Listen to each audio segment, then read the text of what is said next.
लखीमपुर में हुई हिंसा को आज लगभग 3 दिन पूरे हो चुके हैं। इस पूरे घटनाक्रम में कुल मिलाकर 8 लोगों की जानें गई हैं। जॉर्ज वाड्रा, सर, पहले तो आपका स्वागत है ईटीवी भारत में। नमस्कार। सर, हाल ही में मिली जानकारी के अनुसार आपने खुद भी प्रियंका गांधी वाड्रा से मिलने की कोशिश की। क्या कहना चाहते हैं आप इसके बारे में? मैं ये कहूँगा कि देखिए पहले तो अगर प्रियंका को 3 दिन पहले जब वो संडे को यहाँ से निकली र रविवार को जब उनको लगा कि इतना बड़ा हादसा हुआ है और उनको जो किसान के और जो 8 लोग मरे हैं, उनके परिवार के लोगों के बीच में जाना चाहिए, उनके दुःख को समझना चाहिए और उनके उनके लिए जो भी सहायता दे सकते हैं, वो करना चाहिए। तो अ, तो उसके लिए वो 8 बजे निकले। जब वो लखनऊ पहुँचे, उन्होंने मुझे बताया कि यहाँ बारिश का माहौल है। वो 3 घंटे चले। उन्होंने बताया 3 घंटे का सफ़र है। वहाँ उसके बाद मैंने एक वीडियो देखा जहाँ मतलब जो पुलिस है और प्रशासन है, उनके ऊपर थोड़ा मतलब धक्का-मुक्की हो रही है और उनके साथ बहुत ही बेकार और गंदी तरीके की माहौल हो गया है। और मतलब कि ये जो इनको जो पुश मिला है, जो मतलब कि उनको धक्का-मुक्की हुई है, उसके वजह से ये वायरल पूरा ये जो इंसिडेंट है, ये वायरल हुआ और उसके बाद सारे कांग्रेस के जो लीडर्स हैं और वर्कर्स हैं, वो वहाँ पहुँचे कि उन्होंने देखा एक लीडर उनकी लीडर, एक महिला को जिस तरीके से असुरक्षित माहौल में उनको डिटेन किया गया है और उनको जिस तरीके से पुश वगैरह किया था, उनके कलीग्स को मारा-पीटा था, तो उनको लगा कि हमें वहाँ उनके सपोर्ट में जाना चाहिए। और तो जब उनको डिटेन किया गया, ये क्लियर नहीं था कि क्या वारंट है, क्या रीज़न है, किस चीज़ के लिए। अगर उनको सुख शांति से उन परिवारों से मिलने दिया जाता, तो मेरे ख्याल से इतना बड़ा मुद्दा नहीं होता। जहाँ देश के लोगों ने देखा कि अ, एक जिस तरीके से उन वहाँ प्रशासन ने उनके साथ बर्ताव किया, तो उन्होंने कहा लोग सारे जगह से पहुँचे हैं और ऑपोज़िशन लीडर भी मतलब उठे हैं, उन्होंने भी आंदोलन अपना किया या प्रोटेस्ट किया, पर उनको डिटेन करने के बाद रिहा कर दिया। प्रियंका को पहले तो डिटेन किया, उसके बाद आप मतलब कि वहाँ से ऊपर से ड्रोन चलाते हो, एक पीएसी गेस्ट हाउस में छोड़ते हो, जहाँ मतलब कि आप देखेंगे कि इतनी गंदी जगह थी कि उनको अपनी हाइजीन को देखना पड़ा और अपना सफाई वगैरह देखना पड़ा। उसके बाद उन्होंने मतलब कि जो हमारी बातचीत चल रही थी, वो भी खत्म हो गई थी क्योंकि जो उनका उन्होंने वहाँ इंटरनेट भी कट कर दिया था। उसके बाद मुझे लगा कि मेरे को वहाँ ज़रूर जाना चाहिए, उनके साथ रहना चाहिए। और मैंने कोशिश की पर मुझे बताया गया कि आपको रोक दिया जाएगा एयरपोर्ट पे और मतलब कि हर जगह पे चाहे आप कोई-सा भी साधन देंगे, आपको रोक दिया जाएगा। तो इसलिए मैं मतलब कि मैं इंतज़ार कर रहा था। मैंने अपने कल की फ्लाइट्स रखी, आज की फ्लाइट रखी, पर अब मुझे पता चला है कि प्रियंका को रिलीज़ कर दिया गया है और राहुल वहाँ पहुँच गए हैं और वो लोग जो जो प्रियंका का मकसद था, वो पूरा करके रहेंगी। वो लखीमपुर जाके उन परिवारों से ज़रूर मिलेंगी। सर, जिस तरह से आपने खुद भी मेंशन किया, जिस तरह से प्रियंका गांधी के साथ में मैन हैंडलिंग की सिचुएशन हुई थी, कुछ ऐसे भी पिक्चर्स सामने आई हैं कि उनके कमरे के बाहर ड्रोन्स कैमरा लगाए गए थे ताकि उन पे नजर रखी जाए। आज सुबह सस्पेंड कर दिया गया था इंटरनेट सर्विसेज को सीतापुर में, जहाँ पर प्रियंका गांधी को रखा गया था। आपके अनुसार किस तरीके से आप पूरे इस मामले को देखते हैं? आपके लिए कितना चुनौतीपूर्ण था और आपने किस तरह से प्रियंका गांधी से एक कॉन्टैक्ट बना के रखा हुआ था? देखिए मेरे लिए तो बहुत ही चिंतित का माहौल था और मेरे साथ देश के बहुत लोगों को अ, घबराहट थी और मतलब उन्होंने कहा अगर प्रशासन इस तरीके से एक महिला के साथ कर सकता है और अगर उनको योगी जो सीएम हैं, उनसे उनको ज़रूर प्रोटेक्शन मिली होगी कि उन्होंने इतना ज़ोर डाला है पुलिस ने और प्रशासन ने मतलब कि प्रियंका पर कि आप उनको तो आप डिटेन कर देते हो और एफआईआर बना देते हो और हर चीज़ पर आप जो मिश्रा जी जो हैं, जो गलत भाषण देते हैं जो अंगूठा नेगेटिव अंगूठा दिखाते हैं, जो मतलब कि सबको नाराज़ करते हैं, जिस तरीके से उनसे बात करते हैं, जो किसान ऑलरेडी परेशान हैं और मतलब कि उनके जो सुपुत्र हैं, जिन्होंने गाड़ी चला के कुचला है लोगों को, तो उनके बारे भी मतलब कि उनके ना एफआईआर होता है, ना कोई कानूनी कार्रवाई है।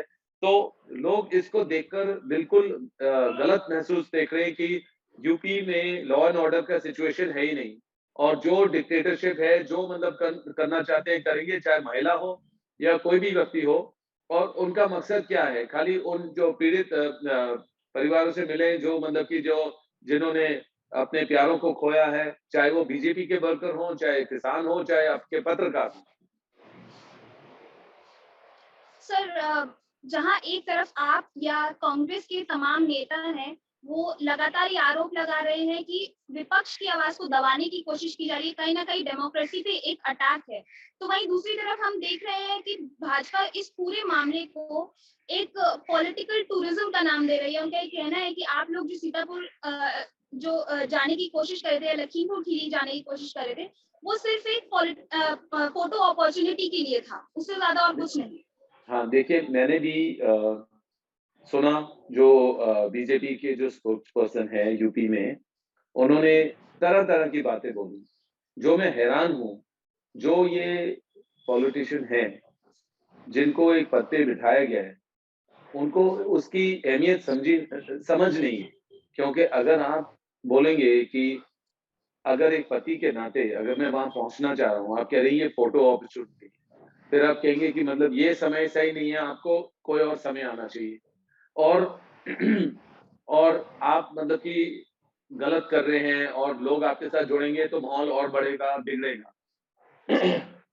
आप कहते हैं किसी टाइम भी आइए, क्या मतलब है यार? आप लोग तो सुन नहीं रहे हो किसानों को, आप लोग तो उनके परिवार के पास कौन जा रहा है? अगर प्रधानमंत्री जी और अ, मुख्यमंत्री वहाँ एक सम्मेलन में बैठे हैं आज़ादी का जो मतलब इनॉग्रेशन और 3 दिन का प्रोग्राम है, अगर लखनऊ तक पहुँचते हैं, तो वहाँ आगे लखीमपुर क्यों नहीं पहुँच सकते हैं? अगर ये लोग नहीं पहुँचेंगे तो मेरा परिवार तो ज़रूर पहुँचेगा, कांग्रेस के वर्कर तो ज़रूर पहुँचेंगे, लीडर वगैरह पहुँचेंगे, उनकी ज़रूरतों को पूरा करने की कोशिश करेंगे, जो भी है, चाहे वो बीजेपी का हो, चाहे जैसा भी फैमिली हो, मतलब जो भी फैमिली ने खोया है, वो उनको ज़रूर उनको हेल्प करेंगे। तो बीजेपी का बोलना कि ये राजनीति है या मतलब टूरिज़्म है ये इनका सोच है, हमारा सोच नहीं है। ये इनका दबाने का सोच है, इनको गलत एंगल से देखने का सोच है और बोल रहे हैं जब कभी फिर कभी आना, वह कौन सोचेगा ऐसे कि मतलब फिर कभी आ जाना जब समय ठीक होगा, ये उनके लिए तो समय हमेशा ही गलत होता है। आप आप देख सकते हैं कि मतलब कि फार्मर्स को किसानों को किसी ने सुना नहीं है। आपने 3 बिल उनके ऊपर अ, थोप दिए और मतलब ना तो उनको इन्वॉल्व किया है, ना मतलब कि कोई ऑल पार्टी मीटिंग हुई है कि एक कन्क्लूसिव एक उनके हित में कोई एक बिल बनाया जाए, जो मतलब कि वो प्रोड्यूस किया जाए जिससे मतलब कि वो लोग भी खुश हैं, गवर्नमेंट भी खुश है और हमारी प्रगति आगे बढ़ सकती है। तो उनका तो सोच एक ही है कि उनको बस मैनेज करना, लोगों को दबाना और मतलब कि गलत तरीके से जो भी अगर उठेगा तो उसको दबाना है या मतलब किसी तरह कंट्रोल करना है। तो अब लोग ऐसे थोड़ी ना बैठेंगे कि मतलब कि एक हादसा हो जाता है, उसके बाद आप कहेंगे नहीं हमारे को कुछ लेना-देना नहीं है। उनके परिवार इतने परेशान हैं, इतने दुखी हैं, तो हम मेरा परिवार तो ज़रूर आगे जाएगा और उनको चाहे आप जितना भी आप उनको डिटेन करो या अरेस्ट करो, वो और स्ट्रॉन्ग और मतलब कि डटे रहेंगे और निडर रहेंगे। सर जैसा कि आपने अभी मेंशन किया 3 जो कृषि कानून हैं उनको लेकर, लेकिन वहीं दूसरी तरफ भाजपा के जो प्रवक्ता हैं संबित पात्रा उन्होंने आज प्रेस कॉन्फ्रेंस के दौरान सीधा हमला आप पर भी साधा है। उन्होंने कहा है कि लैंड एक्विजिशन बिल की आप बात करते हैं, लेकिन आप पर ही कई ऐसे आरोप है कि आपने किसानों की ज़मीन जो है वो ज़बरदस्ती हड़पने की कोशिश की है। इस पे क्या कहना चाहेंगे आप? मैं मैं बोलूँगा जो इनको इन्फॉर्मेशन है ना, या तो वो उसको अच्छी तरह पढ़ें और अच्छी तरह समझें। और उसके बाद वो मतलब ज़रूर बात करें कि किसने हड़प क्या किए है। अगर सबूत है तो मैं यहाँ मेरे दफ़्तर में हूँ, आ जाएँ। संपत जी आ जाइए, मैं अपने दफ़्तर में हूँ। मतलब कि जो आप 7 साल से करते आ रहे हैं, आपको कोई मतलब सबूत या कुछ नहीं मिल रहा है, ये बस हवा में आप बोल रहे हैं। तो मेरा ये क्लियर है बात कि मतलब आप जितने भी इनकम टैक्स एजेंसी जो भी लेना है, करना है, करते रहो, कुछ नहीं होगा और हम मजबूत होंगे। और जितने भी आप मतलब कि ये आप कानून के द्वारा आओ, हर चीज़ आओ, आगे बढ़ो और मतलब कि अगर आपके पास सबूत है, सामने लाओ। आप तो बस परेशान कर सकते हो, आपकी गवर्नमेंट लोगों को परेशान नहीं कर सकती है। और परेशानी एक हद तक झेल सकते हैं लोग और मतलब उसके बाद और स्ट्रॉन्ग हो जाते हैं और उठने के काबिल हो जाते हैं।